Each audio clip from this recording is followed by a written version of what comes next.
Hello and welcome back to Chanting the Psalms. If you've been following along the playlist, if you've watched them in order, sort of like you would take a course, you know that we've been spending quite a bit of time with Psalm 1. We've sung it now to two different psalm tones. We started out with Psalm tone 2, and then we sung Psalm tone 7. Along the way, we picked up two endings, and we sung it several times now. So I figured it was probably time to move to a different psalm. So I picked out Psalm 123, which is one of the songs of ascent, it's one of my favorite sections of Psalms. As the story goes, as the ancient Israelites would come into Jerusalem for festivals, these would be songs that they would sing on the way. So to get to Jerusalem, as I understand it, you have to go up significantly in elevation from the surrounding plains, and so that's why they're called the songs of ascent, because they would sing them as they were climbing up to Jerusalem. This is one of them, Psalm 123. So I've gone through already, and I have put in bold the accented syllables. So my habit is to do 2 accents per line, just as a matter of course. Some tones need 2 accents, some don't. We're going to talk about that in just a second, but I know that a lot of them do. I'm just going to do 2 accents as a matter of course, and then if I don't need one of them, I can just ignore it. No big deal. I'm pretty good at ignoring things. So here we are. So now, with that said, let's actually look at the psalm tone here. This is psalm tone 1. We haven't seen this yet. I have picked out ending G. The endings of psalm tones have functions. They're usually sometimes called by numbers, but usually called by letters. Psalm tone 1 has quite a few of them. This is, if you look at a sort of a catalog of psalm tones, this is something like what you'll see for psalm tone 1. So here's the tone. Here are all the possible endings. Notice some have capital letters, some have lowercase letters. There's a reason for all that. There's a reason to pick out there could be a reason to pick out a particular ending over another ending if you're using what are called antiphons. I think I'm going to put all of that information in a separate video just on endings. So that's a little bit farther than where we are, right? We're just still learning the psalm tones and getting used to chanting psalms to them. So we can fill in these details later. But there is one thing here that I would like to call your attention to. I'm not sure if you can see this very well. This paragraph here, this says mediant of 2 accents. And this says terminations of 1 accent with 2 preparatory syllables. And then they have some other information about one of the endings. Let's look at what that is. So here's the psalm tone 1 that I've blown up a little bit. I've taken out the flex, which is the sort of fancy portion in the middle, which is completely optional. So I have just the introduction, the mediant. So here's the tenor, the reciting tone, and this is the mediant down to the asterisk. This is the first part, if you remember. And then back to the tenor again, and then this is the termination. If I look up here, in the mediant, I have 2 accented syllables, which from previous videos, hopefully remember, we're going to line up those accents to these accents that I've done down here. The termination, though, only has 1. So that means that this work of doing 2 accents, I can just ignore this one because I don't need it. However, here's the accented syllable. Here's the tenor, the reciting tone. There are 2 notes in between, right? In other words, before I get to this accented syllable, I have already moved off the tenor for 2 syllables. Remember, the standard way to do psalm tones is 1 syllable per note. So this is 1 syllable, another syllable. So if I find that last accented syllable and I go back 2 syllables, that is actually where I begin to move off of the tenor. Now, sometimes one of these will be accented. Sometimes one won't. It's okay either way because we don't care about the penultimate or the second to last accent. We just care about the last accent. So what I'm going to do to finish the pointing is I'm going to take a pen, and how you do this is up to you. This is just sort of my way of doing it. And I'm going to find in every second line, right, because the termination is the second part of the stanza, I'm going to find that last accent, and I'm going to go back 2, and I'm just going to put a little mark to indicate that that is where I move off of the tenor. So here's the last accent, 1, 2. So the word in is where I will move. The fact that this is bold, I'm just going to try to ignore. Here's the last accent. Oh, sorry, wrong one. This is the second line. Hand of her mistress. Here's the last accent. I'm going to go back 1, 2. There's cat hair on my page. Here is where I move off of the tenor. And we'll see all this in just a few minutes. Here's the last accent on this line. 1, 2. Here's where I move off of the tenor. Now that's an accent, but it doesn't bother me because I don't care about the penultimate accent. I just care about 2 syllables before this one. So here's the last accented syllable, one accented syllabus. I'm in my other job. 1, 2, right there. Here's the last 1, 2, right there. So now I'll just have a little underline where I'm going to move off the tenor, and that basically completes the pointing. I've found the accents and I've matched them up to this particular psalm tone.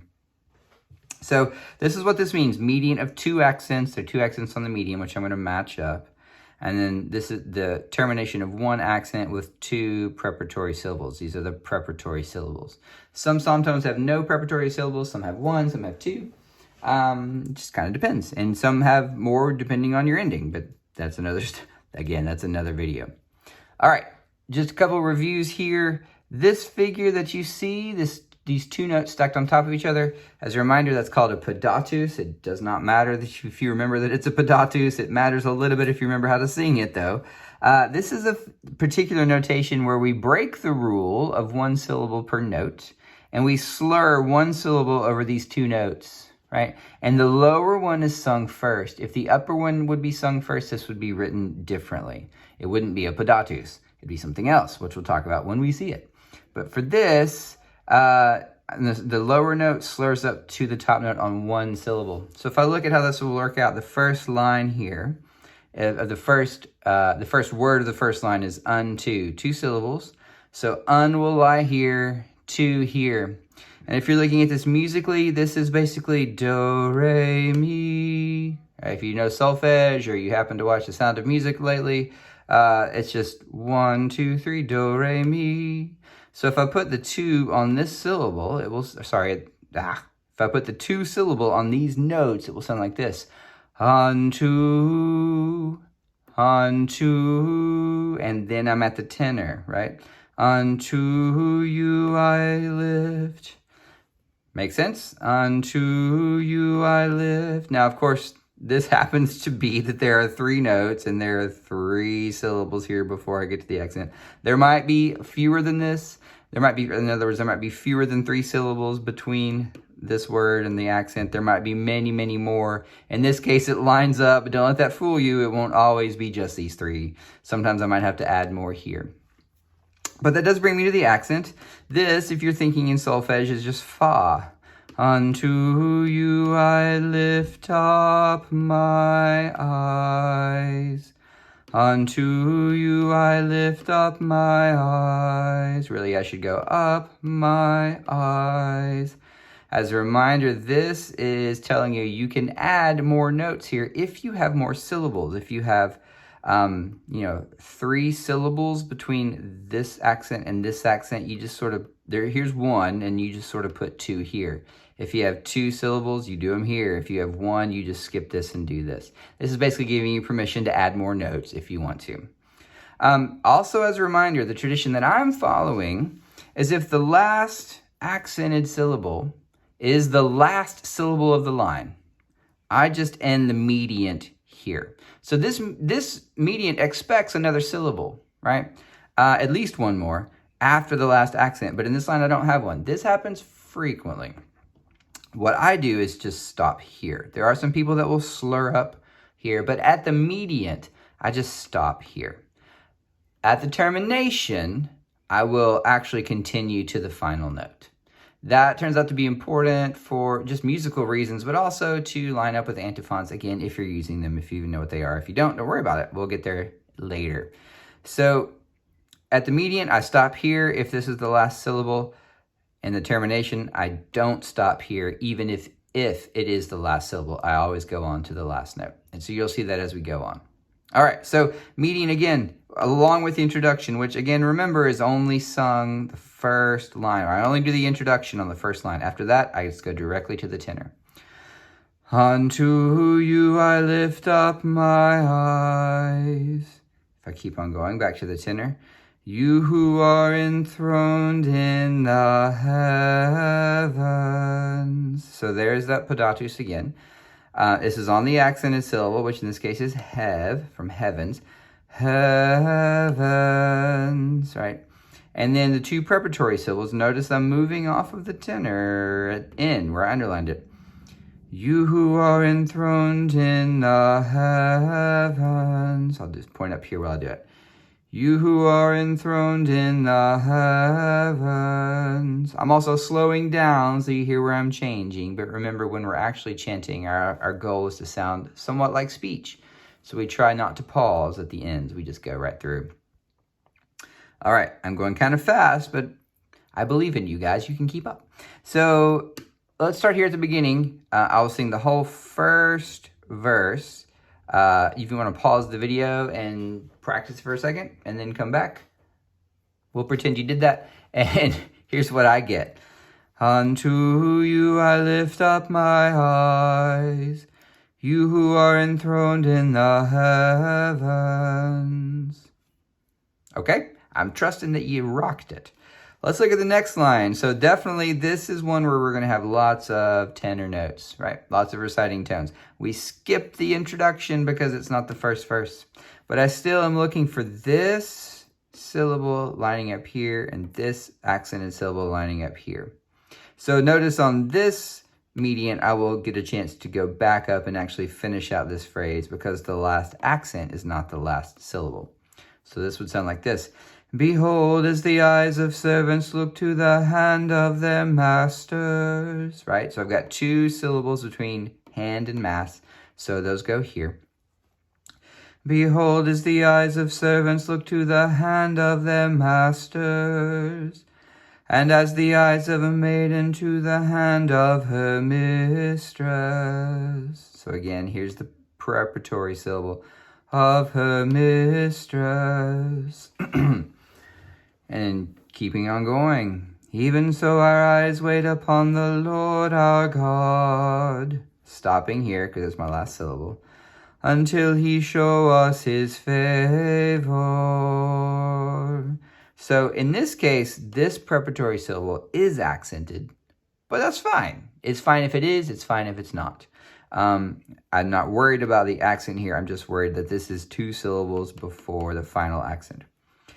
Have mercy upon us, O Lord, have mercy upon us, for we have suffered more than enough contempt. So this is an example of when the last accent is the last syllable of the termination. So this is the second line. I'm in this part of the tone. The last accent is the last syllable. I don't stop here. In other words, I don't go, enough contempt. All right, that doesn't work. Enough contempt. I actually finish it out. So that requires me slurring. In this case, I'm putting 3 notes per syllable on that one syllable, but that's okay.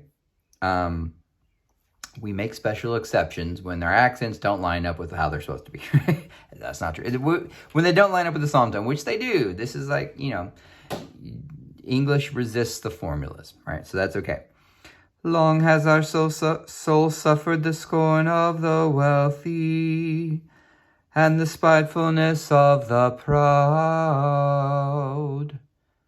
All right. Oh, I've got a cat visitor. Hey, thank you. This happens also frequently in my house. Hey, stop. She's brushing up against the camera. All right. So that's basically it for Psalm Tone 1, ending G. Some of the endings are much more complicated than this. Again, that's not the point, right? We're not here to become musical experts, although if it happens along the way, that's fantastic. We're basically here to sing some psalms to our Lord in a form which is ancient and I have found is really meaningful. So let me sing the whole thing, and then I'll put up a video of some of my friends and I singing the whole thing probably in a few days. Unto you I lift up my eyes, you who are enthroned in the heavens. Behold, as the eyes of servants look to the hand of their masters, and as the eyes of a maiden to the hand of her mistress. Even so our eyes wait upon the Lord our God, until he show us his favor. Have mercy upon us, O Lord, have mercy upon us, for we have suffered more than enough contempt. Long has our soul suffered the scorn of the wealthy, and the spitefulness of the proud. All right, I know the camera was shaking. My apologies. You know, as the song says, the cat came back.